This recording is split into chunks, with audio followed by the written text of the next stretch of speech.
నమస్తేనా? నమస్కారం. మీ పేరు? ప్రతాప్ నాయక్. జూబ్లీస్ లో 11 ఎన్నికలు జరుగుతున్నాయి. ఎవరు గెలిస్తే బాగుంటది? 3 పార్టీలు కూడా చాలా హోరీగా ఎవరు క్యాంపెయినింగ్ వాళ్ళు చేస్తున్నారు. ఎవరు గెలుస్తారు అనుకుంటున్నారు? చూడండి, నవీన్ యాదవ్ ప్రచార హోరు మీరు చూస్తున్నారు. ప్రచారంలో బీజేపీ బీఆర్ఎస్ ఇప్పటికీ వెనుకబడి ఉంది. క్యాండిడేట్లు ఎవరు ముందుకు రావటం లేదు. ప్లస్ నేను ఒక ప్రశ్న మిమ్మల్ని సూటిగా అడగదలుచుకున్నా. బీసీకి మేము వ్యతిరేకం కాదు అని బీఆర్ఎస్ బీజేపీ అంటుంది. మరి ఏ బీసీకైనా బీఆర్ఎస్ బీజేపీ టికెట్ ఇచ్చిందా? ఇయ్యలేదు. ఇప్పుడు మేము బీఆర్ఎస్ కి బీసీకి టికెట్ ఇస్తే మీకంత అసూయ ఎందుకు? మీరేమో అధికారంలో ఉన్నప్పుడు బీసీ రిజర్వేషన్ తగ్గిస్తారు, మీరేమో బీసీ బిల్లు మేము అసెంబ్లీలో ప్రతిపాదిస్తే దానికి రద్దు చేపిస్తారు. మళ్ళీ ఇక్కడ రాష్ట్రంలో ఏం చెప్తున్నారు? బీసీ మీద మాకు ప్రేమ ఉందని చెప్తున్నారు. మరి ఇట్లాంటి దొంగ నాటకాలు బీజేపీ బీఆర్ఎస్ ఆడుతున్నాయి. బీసీ బిడ్డగా నవీన్ యాదవ్ ఇక్కడ 1,00,000 మెజార్టీతో గెలవబోతున్నాడు. ఇది మాత్రం ఖాయం.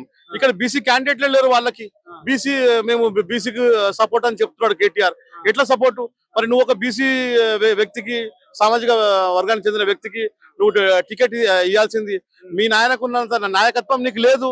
నువ్వు అమెరికాలో చదువుకొని వచ్చినావు, ఇక్కడ రాజకీయ గురించి ఏమి తెలియదు. మరి మేము బీసీకి ఇచ్చినప్పుడు నువ్వు కూడా బీసీకి ఇవ్వాలి కదా. అప్పుడు పోటీ ఇంకా బాగుంటాడేమో. మాకు అసలు ఎవరు పోటీయే లేరు ఇక్కడ. బీజేపీ బీఆర్ఎస్ మాకు అసలు పోటీయే కాదు. ఇప్పటికి కూడా చెప్తున్నా, బీఆర్ఎస్ బీజేపీలు పోటీ నుంచి తప్పుకుంటే కనీసము ప్రజల్లో నవ్వుల పాలు కాకుండా వాళ్ళు ఉంటారు. మా నవీన్ యాదవ్ అన్న బీసీ బిడ్డ ఇక్కడ తప్పకుండా 1,00,000 మెజార్టీతో గెలవబోతున్నారు. నవీన్ రౌడీ షీటర్, రౌడీని గెలిపించాలా, రౌడీ రాజకీయాల్లోకి రావాలంటూ ఉన్నారు. కేసీఆర్ కూడా మాట్లాడారు, గత ఎమ్మెల్యే ఎల్బీ నగర్ ఎమ్మెల్యే కూడా మాట్లాడారు. మరి దీన్ని ఎలా చూడొచ్చు? మరి చూడండి, ప్రచార రథం కల్పించినప్పుడు మా శ్రీశైలం అన్న మీకు రౌడీగా కనిపించలేదా? మీకు ఆర్థిక సహాయం చేసినప్పుడు మా శ్రీశైలం అన్న మీకు రౌడీగా కనిపించలేదా?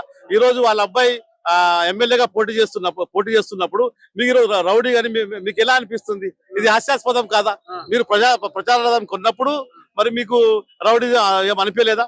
తప్పండి. ఒక బీసీ బిడ్డకు టికెట్ ఇస్తే ఈ దొరలకు కడుపు మంట. బీసీ ఎదగొద్దు. బీసీలో 28% ఉంటే 14% కుదించారు. మేము అసెంబ్లీలో ప్రతిపాదించి ఢిల్లీకి పంపిస్తే దానికి వ్యతిరేకించారు. ఈ బీఆర్ఎస్ బీజేపీలు దొంగ పార్టీలు, బీసీలకు వ్యతిరేకం.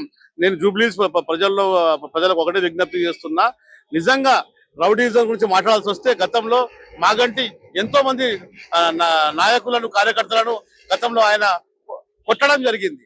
నేరుగా ఆయన ఇళ్ల మీద పోయి దాడి చేయడం జరిగింది. అట్లాంటివి ఏం చేయలేదే.